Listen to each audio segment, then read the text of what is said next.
السلام علیکم. ما آزادی بقای عزت امون میخواهیم از حکومت جمهوری تاجیکستان. و رحمت الله و برکاته. از مردم جمهوری تاجیکستان خواهش میکنیم که بی‌طرف نباشند و از حکومت جمهوری تاجیکستان خواهش میکنیم که آزاد کنن عزت امان را. آزادی به عزت امان، آزادی به عزت امان، آزادی به عزت امان. برکاته. سلام خود به تمام مردم جمهوری تاجیکستان می‌رساند.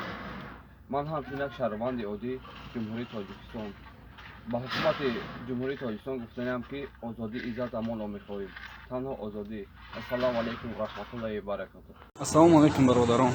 ما آزادی با عزت امون می‌خواهیم. آزادی با عزت امون. سلام علیکم به مردم تاجیک. بازم ما دفاع میکنیم از عزت امان. در وقت کرانتین چقدر با ما مردم مهاجر دستگیری کرد، کمک خودش را دریغ ندانست. وقتی که یک پلید احمق میبراید و میگوید که وای قلاب است، وای برای چی در وقتش قدر دستگیری میکرد ما رو، این گپ ها نبود و هیچ کس درباره‌اش چیزی نمیگفت. بهترین انسان است ای برادری که برای عزت امان تهمت کردی. از خدا بترس. این دنیای دو روزه است. فردا روز قیامت در نزد خداوند برای این تهمتی کرده جواب میگویی. از خدا بترس. این کارو نکن با یک برادری که چقدر مهاجر و چقدر مرده تاجیک را به تاجیکستان روان میکرد، چقدر در بر غریبان می ایستاد و دستگیری میکرد، از حقوق آنها دفاع میکرد، همچو ادوکات، همچو زشیدنیک برای ما بود. امروز تو میخیزی و از او میگویی که آن قلاب است. از خدا بترس. از خدا بترس. شرم میداریم که تو بر این برادری تاجیکی مسلمان داریم که یک مسلمانی بهترین شخص را تو تهمت میکنی. برای عزت امان آزادی میخواهیم. آن بیگناه است. او را آزاد کنید. سلام علیکم برادران. من شهروند جمهوری تاجیکستان. آزادی به عزت امان. السلام علیکم. من یک شهروند جمهوری تاجیکستان از تمام مقامات جمهوری تاجیکستان طلب دارم که عزت امان را آزاد بکنند. عزت امان گناهی ندارد. آزادی به عزت امان، آزادی به عزت امان. بچه ها به طرف نباشین، همه با سرجمع شویم و عزت امان را آزاد بکنیم. آزادی به عزت امان، آزادی به عزت امان. السلام علیکم و رحمت الله و برکاته. من یک شهروند جمهوری تاجیکستان. آزادی به عزت امان. سلام علیکم.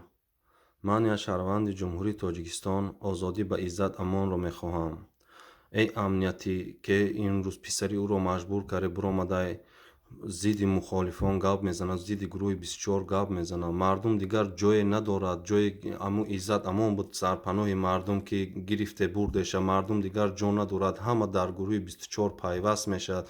همه با این درد دل میگه که با شما بفهمید، برای که حقیقت در اینجا است، در گروه 24 است. حوزه که پسری او را برآورده مجبور کرده که من با پدرم میگه گپ زدم نیم ساعت، پدرم حالش خوب است. شما همش بازیای خطانه ما میدونیم و هیچ با پدرش صحبت کرده نیست. شما مجبور ساخته و گپ زده است. تو پدرش ویدیو نکنه ما نبینیم، ما قرار نمیستیم. ما از بازیای شما خبر داریم. تو همو عزت امان اگر نبروی ویدیویی نوار نکنه نپرتوینون، تو نواروش ما نبینیم. ما طاقت نمیکنیم در این دروغای شما، در این بازیای شما تو چند مردم انمیخه خب میدرونه و یا پشت زندان میبره. ما از بازیای شما خبر داریم. چندین کسا را گفته که شما رو ما آزاد میکنیم، بچت از شما رو ما پدرت آزاد میکنیم، شما خب کنه مردم خب میدرونه و خوب زندانی میکنه. ما از بازیای شما خبر داریم. زودتر آزاد کنه، زودتر ویدیوش در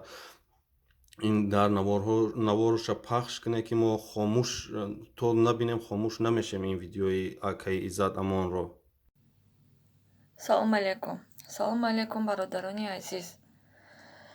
ман холва шаноза, зодаи шаҳри душанбе, истиқоматкунандаи шаҳри душанбе, 29 сола ҳастам. ман чӣ мехоҳам? ман мехоҳам аз бародарамон иззат амон озодӣ ба бародарамон, чунки ҳамаи мо шумо медонем бародарамон ҳеҷ гуноҳе надоранд. И чизе ки дар ҳаққашон карсодиянд ҳамаи туҳмат аст. ягонта ин далеле надорад. озодӣ ба акаи Иззат Амон, боз ҳам озодӣ, боз ҳам озодӣ. السلام علیکم و رحمت الله و برکاته. گفتنی هستم آزادی به که ایزد امان از الله بترسین آزادش کنین. من شهروند جمهوری تاجیکستان میخوام که طلب میکنم که акаи Иззат Амона озод кардан шавад. И чӣ гапай, и чӣ хабарай? Як бор кунем, ду бор кунем буда. Чӣ зиндагия Тоҷикистонда мардам нуни хӯрдан надорад. Занг мезани аҳволи ҳоли вора мефаҳмӣ. бовар ки ҷон динем хе балаб меояд. И чӣ гапай? Шумо метавонед ину қазур ину қачин мардуми Тоҷикистона обеспечивад кунем ки гишна ташна нагардан. баъд биёен як одаи дигара бидузену бигирем барен. То кае хе мекунем? ма талаб мекунам ки акаи Иззат Амона озод кунам. мардам хезен, то кае хе мекунем? то вақте мо хапем, гап намезанем, рӯз ба рӯз я тамона бурдан, я теата пуга, я тайга она мебаранд.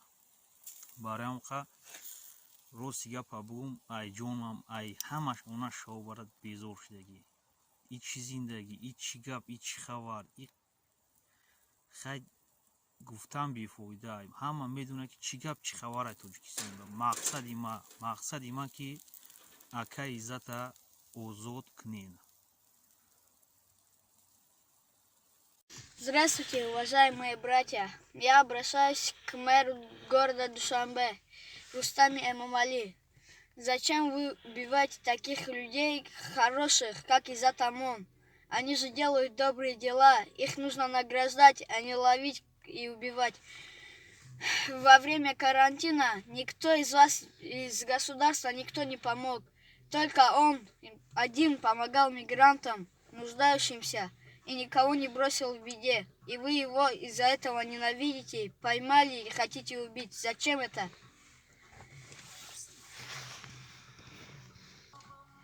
Мы хотим, чтобы вы освободили Иззата Амона, нашего уважаемого брата. салом алейкум бародаро, халқи тоҷик, муҳоҷиро, хезед барои акаи Иззат дастгирӣ кунед. акаи Иззата танҳо намонед. мегед ку акаи Иззат шери нари, ту шери нари, мо тура танҳо намемонем, тоқа намемонем, мо да бари туем, да ин бари туем, ин бари туем. хезед гап занед бародаро, акаи Иззата танҳо намонед. муҳоҷиро, халқ, шумо фаромӯш накунед ки дар карантин ҳеҷ ка ба доди мо нарасид, на консулгарӣ, на дигаш. фақат акаи Иззат мегӯяд Иззат гадоӣ кард, барои халқиш гадоӣ кард, талбандагӣ кард, барои халқиш кард.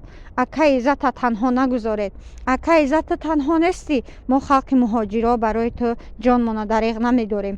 20 сари солай мо дар Москваем, не кем акаи Иззата минадорӣ худша мерасонем ки барои мо хизмат кардагӣ. акаи Иззат, ту танҳо нестӣ. мо дар бари туем, хоҳарои ту, модарои ту, фарзандои ту. ту дар мо как падарӣ. мо тура падар ҳис мекунем, барои чи дар муҳоҷират дасти моро фақат беғарза Иззат Амон ягон гурӯҳш нагирифт, ягон кас нагирифт. даже консулгарӣ ба доди мо намераса. консулгарӣ мерем, худшона чум ки мегиранд қатъи гап намезананд. намедонам чикор кунем. акаи Иззат Амон, ҷаноби олӣ, пешгоҳи миллат, Рустами Эмомалӣ, аз шумо хоҳиш дорам ки акаи Иззат Амонӣ озодӣ мехоҳам. мо фарзандои ӯем дар Москва. мо фикр мекунем падари миллатмон дар бари мо буд.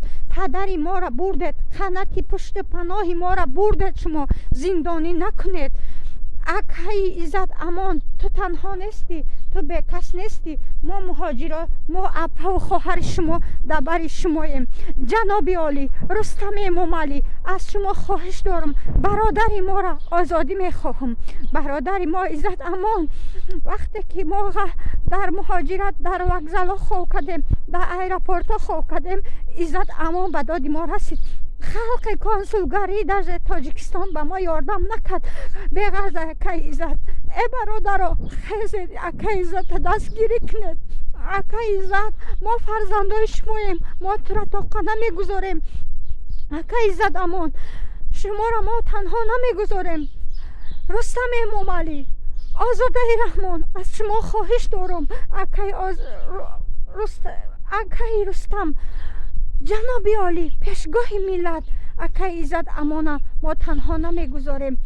اکای عزت امان برای ما کک پدر بود در مسکو مهاجرت. ما 20 سال در مهاجرتیم.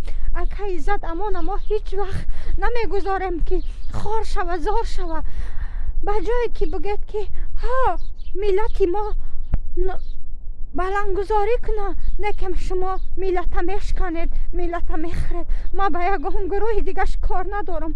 برادرها خیزید برای اکای عزت خدمت خودتان برسانید. وقتی که در مهاجرت بدید یگانه کنسولگری ندیگرش به داد شما نرسیده بود.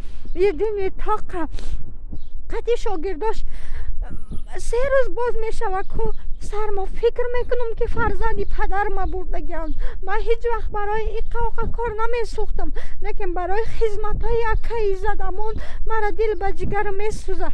برادرها خیلی بی‌طرف نباشید. ما در خلقی عروس قدر نداریم.